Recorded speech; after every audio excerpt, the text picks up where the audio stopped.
Praise the Lord. Hallelujah. ദാനിയേലിൻ്റെ പുസ്തകത്തിൽ നിന്നുള്ള വായന 5-ാം അധ്യായം 1 മുതൽ 31 വരെയുള്ള തിരുവചനങ്ങൾ. ചുവരെഴുത്ത്. ബൽഷാസർ രാജാവ് തൻ്റെ പ്രഭുക്കന്മാരിൽ 1000 പേർക്ക് ഒരു വിരുന്നു നൽകുകയും അവരോടൊപ്പം വീഞ്ഞു കുടിക്കുകയും ചെയ്തു. വീഞ്ഞു കുടിച്ച് മതിച്ചപ്പോൾ രാജാവായ താനും തൻ്റെ പ്രഭുക്കന്മാരും ഭാര്യമാരും ഉപനാരികളും വീഞ്ഞു കുടിക്കേണ്ടതിന് തൻ്റെ പിതാവായ നെബൂഖദ്നേസർ ജെറൂസലേം ദേവാലയത്തിൽ നിന്നും കൊണ്ടുവന്ന സ്വർണവും വെള്ളിയും കൊണ്ടുള്ള പാത്രങ്ങൾ കൊണ്ടുവരാൻ അവൻ കൽപ്പിച്ചു. ജെറൂസലേമിലെ ദേവാലയത്തിൽ നിന്ന് അപഹരിച്ചു കൊണ്ടുവന്ന സ്വർണം കൊണ്ടും വെള്ളി കൊണ്ടുമുള്ള പാത്രങ്ങൾ കൊണ്ടുവന്നു. രാജാവും പ്രഭുക്കന്മാരും ഭാര്യമാരും ഉപനാരികളും അവയിൽ നിന്ന് കുടിച്ചു. അവർ വീഞ്ഞു കുടിച്ചതിന് ശേഷം സ്വർണവും വെള്ളിയും ഓടും ഇരുമ്പും മരവും കല്ലും കൊണ്ടുള്ള ദേവന്മാരെ സ്തുതിച്ചു. പെട്ടെന്ന് ഒരു മനുഷ്യൻ്റെ കൈവിരലുകൾ പ്രത്യക്ഷപ്പെട്ടു.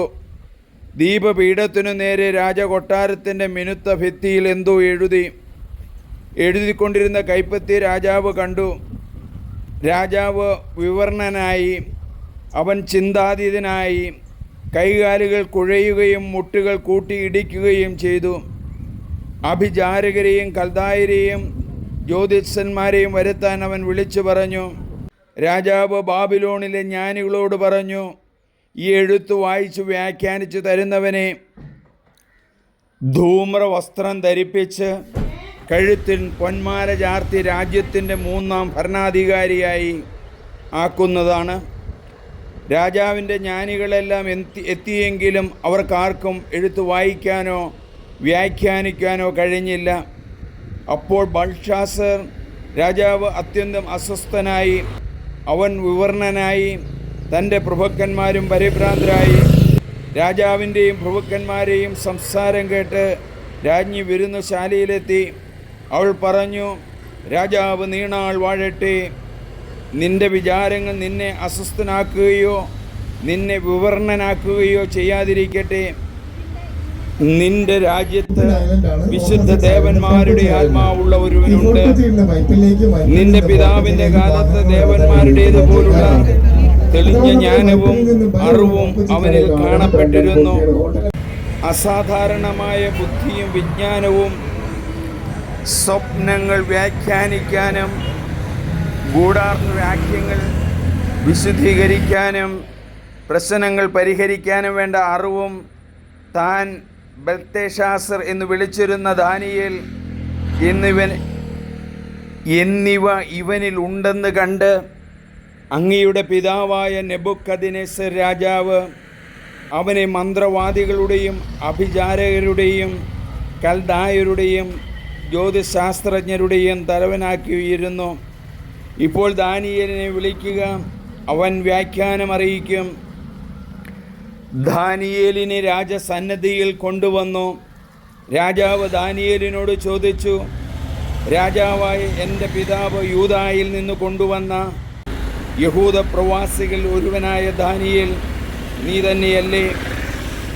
വിശുദ്ധ ദേവന്മാരുടെ ആത്മാവ് നിന്നിലുണ്ടെന്നും തെളിഞ്ഞ ബുദ്ധിയും ജ്ഞാനവും നിനക്കുണ്ടെന്നും ഞാൻ കേട്ടിട്ടുണ്ട്.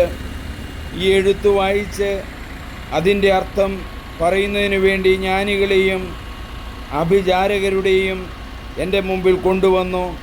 പക്ഷേ അവർക്കാർക്കും അത് വിശദീകരിക്കാൻ സാധിച്ചില്ല. വ്യാഖ്യാനങ്ങൾ നൽകാനും പ്രശ്നങ്ങൾ പരിഹരിക്കാനും നിനക്ക് സാധിക്കുമെന്ന് ഞാൻ കേട്ടിട്ടുണ്ട്.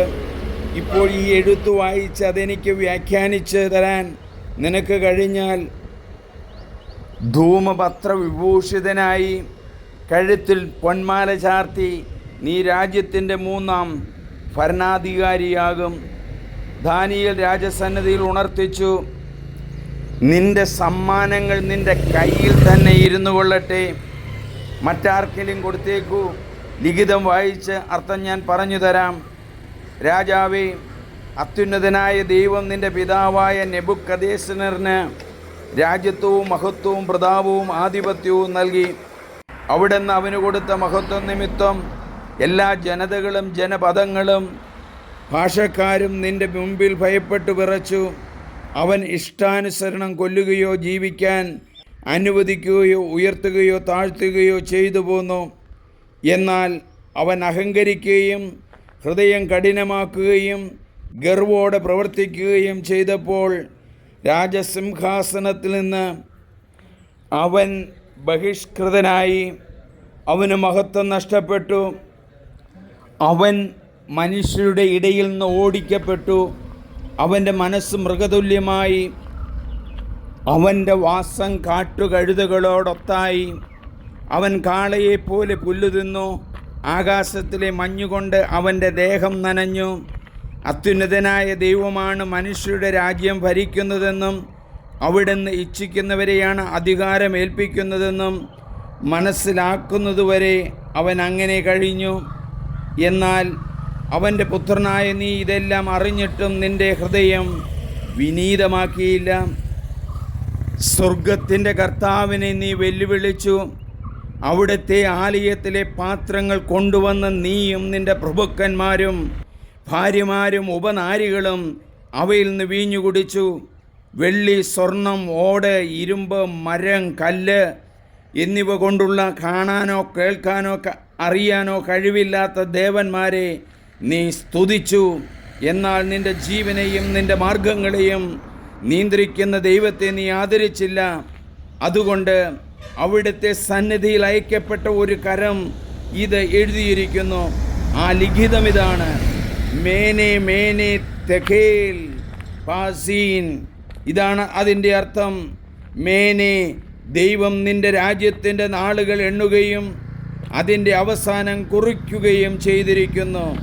തേകേൽ, നിന്നെ തുലാസിൽ തൂക്കി കുറവുള്ളവനായി കണ്ടിരിക്കുന്നു. പേരേസ്, നിൻ്റെ രാജ്യം വിഭജിച്ച് മേദിയക്കാർക്കും പേർഷ്യക്കാർക്കും നൽകിയിരിക്കുന്നു. ബൽഷേസർ കൽപ്പനയനുസരിച്ച് ദാനിയേലിനെ ധൂമവസ്ത്രം അണിയിക്കുകയും അവൻ്റെ കഴുത്തിൽ പൊന്മാല ചാർത്തുകയും അവൻ രാജ്യത്തിലെ 3-ാം ഭരണാധികാരി ആയിരിക്കുമെന്ന് വിളംബരം പുറപ്പെടുവിക്കുകയും ചെയ്തു. അന്ന് രാത്രിയിൽ കൽദായ രാജാവായ ബൽഷാസർ കൊല്ലപ്പെട്ടു. രാജ്യം 62 വയസ്സ് പ്രായമുള്ള മേദിയക്കാരനായ ദാരിയൂസിന് ലഭിച്ചു. സർവശക്തനായ ദൈവമേ, നെബൂഖദ്നേസർ രാജാവ് ജെറൂസലേം ദേവാലയം നശിപ്പിച്ച് മനുഷ്യരെയും ദേവാലയത്തിലെ സ്വർണവും വെള്ളിയും ചേർന്ന പാത്രങ്ങളെല്ലാം എടുത്തുകൊണ്ട് പോയല്ലോ. എല്ലാവരുടെ മേലും ഞാൻ തന്റെ മകനായ നിങ്ങളുടെ പുത്രന്മാരും പുത്രിമാരും പ്രവചിക്കും. യുവാക്കൾക്ക് ദർശനങ്ങൾ ഉണ്ടാകും. ജെറൂസലേം ദേവാലയത്തിൽ നിന്നും കൊണ്ടുവന്ന രക്ഷ പ്രാപിക്കും. സ്വർണം, വെള്ളി, എല്ലാവരും എന്ന് പറഞ്ഞാൽ പല പാത്രങ്ങളും ഉപയോഗിച്ച് ബലഹീനതയാണ്. വർഷിക്കുക. ഭാര്യമാരും ഉപനാരികളും ചേർന്ന് ആ പാത്രം ഉപയോഗിച്ച് വീഞ്ഞു കുടിച്ചല്ലോ. കുടിക്കുന്ന അവസരത്തിൽ